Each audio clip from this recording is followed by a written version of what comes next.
Part 1. Answer this question. Number 1. Describe the condition of homeless in US. Answer. In just the United States alone, over half a million people are homeless, with about a third of those being children. Some reason can include loss of employment, a traumatic event such as a natural disaster that damage or destroys a family's home and substance abuse. Number 2. What is the fate of the women who are homeless? Answer. Half of women who are homeless have been the victims of domestic abuse. Number 3. Based on the audio, how the person has a real compassion for others. Answer. It seemed to him that people needed help and he gave it to them. He tries not to assume that a person's suffering is always self-inflicted. Number 4. Mention and explain the fact of homeless. Answer. Number 1. In just the United States alone, over half a million people are homeless, with about a third of those being children. Number 2. About 1 in 5 people suffer from a mental health issue. Number 3. About half of women who are homeless have been the victims of domestic abuse. Number 4. Around a quarter of the homeless are unemployed, but unfortunately, the cost of living for many people is just beyond their means and current income. Number 5. Little that audio using your own words. Answer. Every page they visited, there were always homeless people. It is a common problem that we don't pay attention to in homeless people because it's not a serious problem unless we feel sorry for them. But as humans, we have our own view on other people. Someone becomes homeless and assumption often limit us from helping them in a real and compassionate way for the homeless. Some of the reason why people become homeless, lost their job, are traumatized by natural disasters that cause them to lose their homes, drug abuse, and the list goes on. But some homeless facts that occur in the United States force more than half of million people lose their home. One third are children, and this is only in the U.S. Second, it is statement, and if 1 in 5 people experience mental disorder, one third homeless women experience violence in the household. The fourth homeless also work, but it costs more than their income and means of subsistence. Now they understand that people feel uncomfortable helping the homeless for reasons that happen, but as human beings, there are things that need to be done to help your brother and sister who are struggling to reduce the suffering of those who really need help.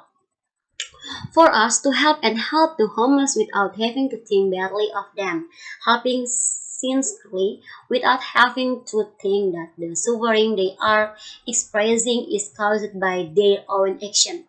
We need everyone can make small everyday changes by generously helping people in need just as the homeless.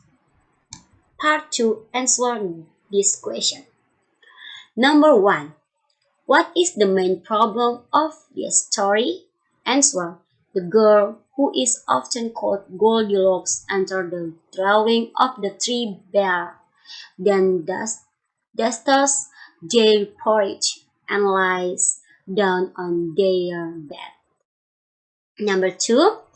Describe the characteristic of the bears. Answer. One was a teeny little bear, one was a medium-sized bear, and the other was a very large bear. Number 3. Why do the bears feel angry with the girl? Answer. Because the little girl entered the bear's house and they porridge and ate the little birds porridge and lie down on their bed and then fell asleep on the little bear bed. Number 4.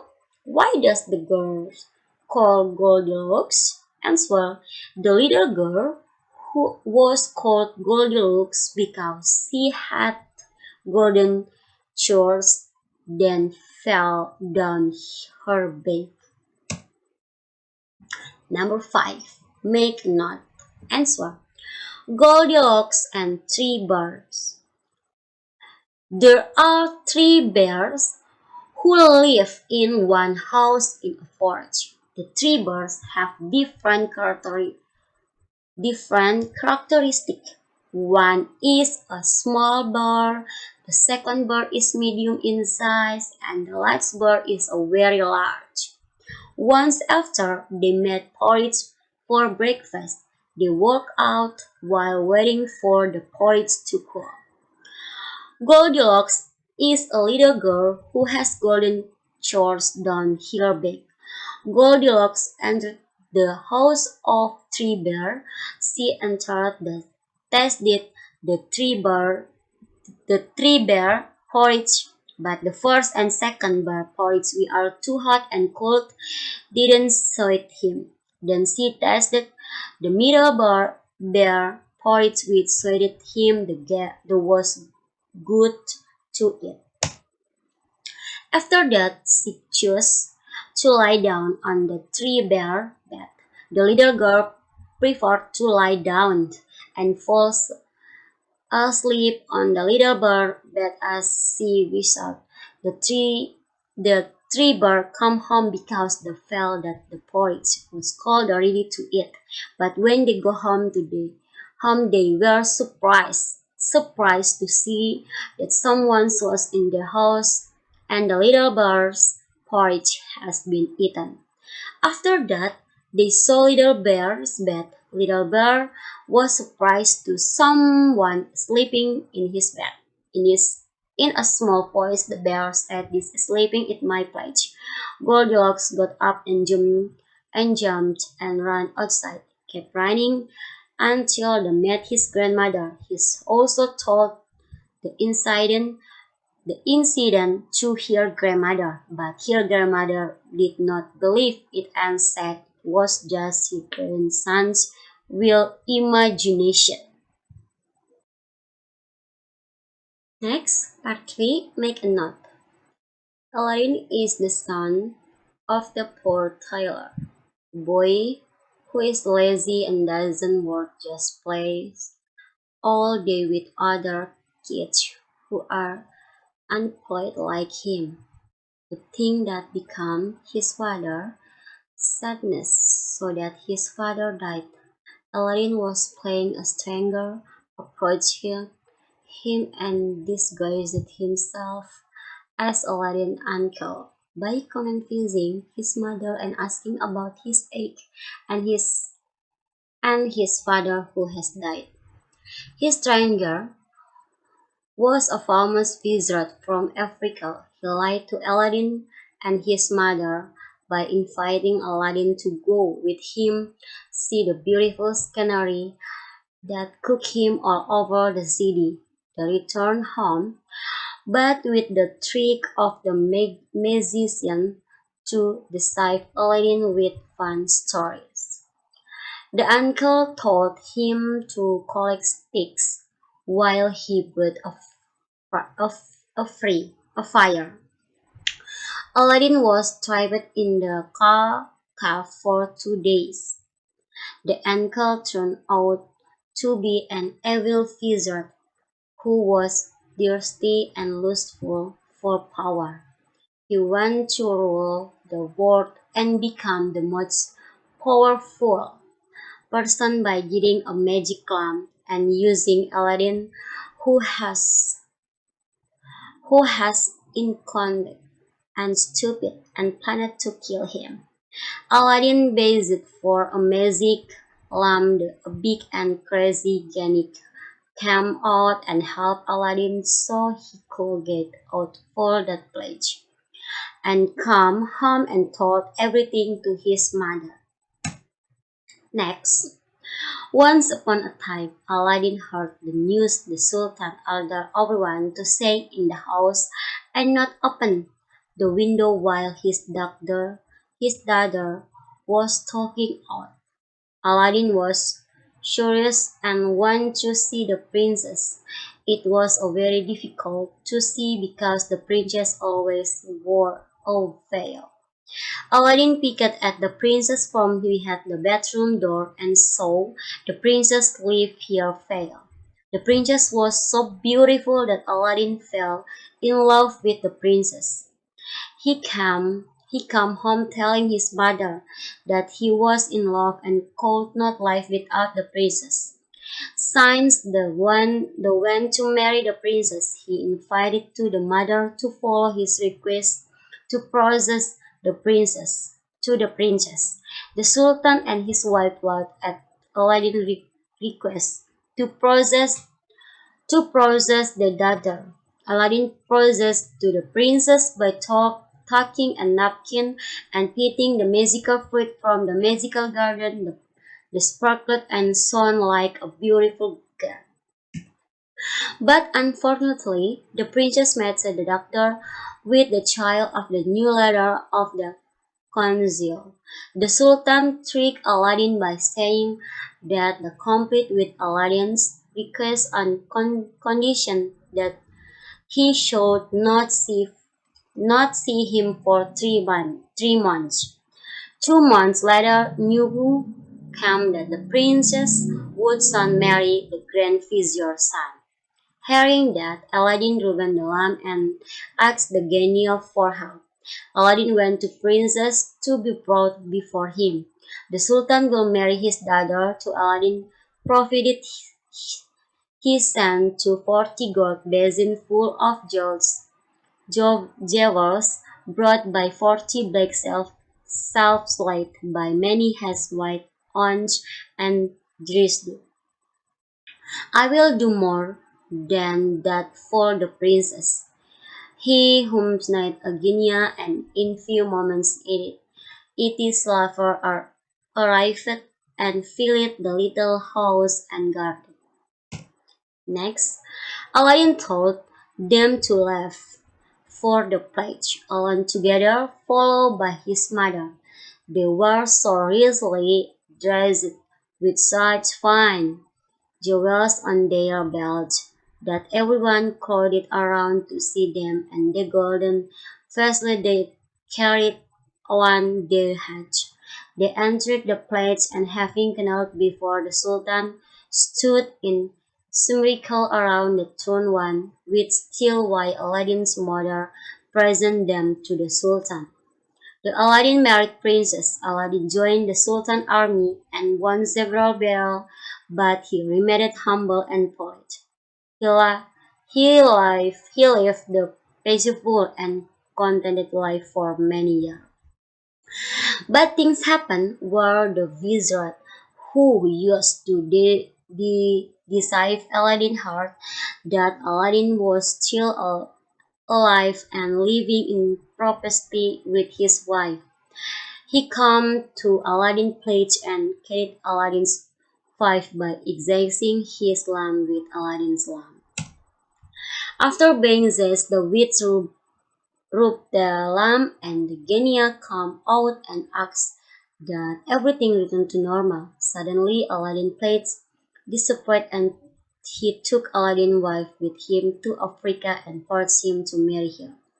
Aladdin cried and sadly asked the genie for help from the magic ring, but the genie could not help him restore his plates because it was not high street. He could only bring Aladdin to the plates and find his wife. Sandha found his wife in Africa. His wife told everything that had happened to them. Aladdin and his wife also devised and planned to take back the magic lamp that the witch had stolen. They tried the witch with a poisoned drink so he died and Aladdin could bring his wife back and get the magic lamp. And they rebut the Mexican plates by asking the genie for lamb. The Sultan, who was sitting his cupboard mourning the loss of his daughter, happened to look up and rub his eyes for the stood the plates as before. He rose there and Aladdin received him in half of 4 and 20 windows. With the princess by his side, Aladdin told him what had happened and showed him the witch's corpse so he would believe it. Attended was in earnest, and it seems that Aladdin can now live out the rest of life in peace, but that didn't happen. Next, the African magician has younger brother, even more evil than running that himself. He traveled to China to avenge his brother death, and goes there to visit pious woman named Fatima, thinking it might be of some use to him. He entered his call. He killed the Caliph, a dagger against his Egypt, telling him to rise and do his bidding on pain of death. She chanced coach with him, died. Her face like his, but on her failed. Then she went to Aladdin's palace, and everyone thought she was a holy woman gathered around her, kissed her hand and asked her blessing. The princess, who had long wanted to see Fatima, called out to her. When visiting the princess, the magician offers prayer for her health and property. When he was done, the princess made him sit beside her and asked him to always be with her. Fake Fatima, waiting nothing better, agrees, but keeps her veil covered in fear of being found out. He left the turban lamp, and when the genie upright ordered him to bring a stone egg, the genie let out a scream so loud and terrifying that the whole shook. Accept the care of yourself because it ends to kill you. As soon as soon as the word genie displayed, Aladdin threw